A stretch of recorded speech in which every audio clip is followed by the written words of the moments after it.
പൊട്ടിച്ച അണുബോംബ് തലയ്ക്ക് മുകളിൽ നിൽക്കുന്ന തെരഞ്ഞെടുപ്പ് കമ്മീഷനും ബി.ജെ.പിയും നട്ടം തിരിയുകയാണ്. ഇതിനെ ചുമ്മാതെ അങ്ങ് വിടാൻ ഒരുക്കമല്ല കോൺഗ്രസ്. രാഹുൽ ഗാന്ധിയുടെ പ്രസ്താവന വന്നതിന് പിന്നാലെ ഇന്ത്യ സഖ്യവും അതിന് പച്ചക്കൊടി വീശിക്കൊണ്ട് രംഗത്തേക്ക് വന്നു. അതവിടെ തീർന്നു എന്ന് കരുതിയവർക്ക് തെറ്റി. കൂടുതൽ കരുത്തോടെ കോൺഗ്രസ് ഈ പ്രതിഷേധം മുന്നോട്ട് കൊണ്ടുപോകും. വോട്ടർ പട്ടിക ക്രമക്കേടുമായി ബന്ധപ്പെട്ട് ലോക്സഭാ പ്രതിപക്ഷ നേതാവ് രാഹുൽ ഗാന്ധി ഉന്നയിച്ച വിഷയങ്ങളിൽ രാജ്യവ്യാപക പ്രചാരണത്തിന് തയ്യാറെടുക്കുകയാണ് കോൺഗ്രസ്. വിഷയം ചർച്ച ചെയ്യുന്നതിനായി കോൺഗ്രസ് അധ്യക്ഷൻ മല്ലികാർജുൻ ഖാർഗെ ഓഗസ്റ്റ് 11-ന് യോഗം വിളിച്ചിട്ടുണ്ട്. എല്ലാ AICC ജനറൽ സെക്രട്ടറിമാരും സംസ്ഥാനങ്ങളുടെ ചുമതലയുള്ള നേതാക്കന്മാരും കോൺഗ്രസിന്റെ എല്ലാ പോഷക സംഘടനകളുടെയും നേതാക്കന്മാരും യോഗത്തിൽ പങ്കെടുക്കണമെന്നാണ് കോൺഗ്രസ് അധ്യക്ഷൻ അറിയിച്ചിരിക്കുന്നത്.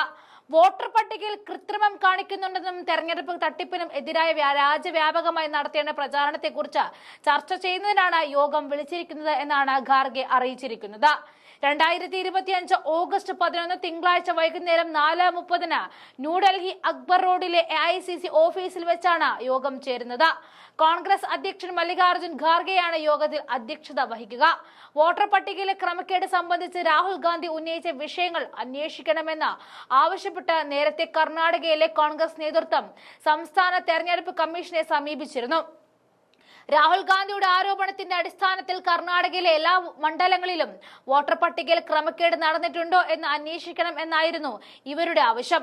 ബംഗളൂരു സെൻട്രൽ ലോക്സഭാ മണ്ഡലത്തിന്റെ ഭാഗമായ മഹാദേവപുര നിയമസഭാ മണ്ഡലത്തിൽ വോട്ടർ പട്ടികയിൽ വ്യാപക ക്രമക്കേടുകൾ ഉണ്ടെന്ന് രാഹുൽ ഗാന്ധി നേരത്തെ തന്നെ വെളിപ്പെടുത്തിയിരുന്നു. വോട്ടർ പട്ടികയിലെ ക്രമക്കേടുകൾ സംബന്ധിച്ച് രാഹുൽ ഗാന്ധി പുറത്തുവിട്ട രേഖകളും അനുബന്ധ രേഖകളും ഉൾപ്പെടെയാണ് കോൺഗ്രസ് നേതാക്കൾ പരാതി നൽകിയത്. ഗുരുതര ആരോപണങ്ങളാണ് തെരഞ്ഞെടുപ്പ് കമ്മീഷനെതിരെ രാഹുൽ ഗാന്ധി ഉന്നയിച്ചത്. രാജ്യത്ത് വോട്ട് മോഷണം നടക്കുന്നുണ്ടെന്നും ഹരിയാന തെരഞ്ഞെടുപ്പോടെ അത് വ്യക്തമായതാണെന്നുമാണ് രാഹുൽ ഗാന്ധി വെളിപ്പെടുത്തിയത്. കർണാടകയിലെ മഹാദേവപുര മണ്ഡലത്തിൽ നടന്ന ക്രമക്കേടുകളുടെന്ന് ആരോപിക്കപ്പെടുന്ന വോട്ടർ പട്ടിക രേഖകളും പുറത്തുവിട്ടിരുന്നു.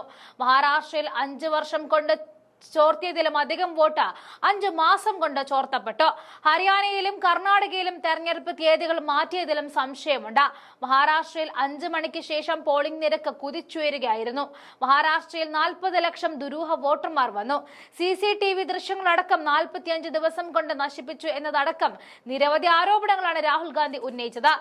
രാഹുൽ ഗാന്ധിയുടെ വെളിപ്പെടുത്തലിന് പിന്നാലെ തെരഞ്ഞെടുപ്പ് കമ്മീഷൻ രാഹുൽ ഗാന്ധിക്ക് കത്തയച്ചതും അവർ പേടിച്ചു എന്നതിന്റെ തെളിവാണ്. ഇതെല്ലാം വിരൽ ചൂണ്ടുന്നത് അട്ടിമറി നടന്നു എന്നതിലേക്കാണ്.